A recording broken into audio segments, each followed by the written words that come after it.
Here's a quick video of this old Janitrol unit where they mounted a piece of metal to it. There's the data. 1995, 2-ton. Here's an old Rheem heat pump in Mansfield, Georgia. Oh, look at that.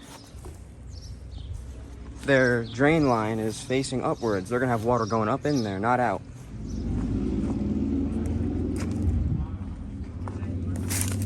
The data.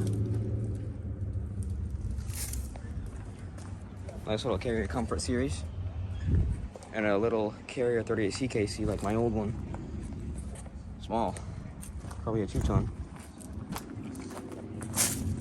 There's the data. Okay. Goodman. And Atlantics.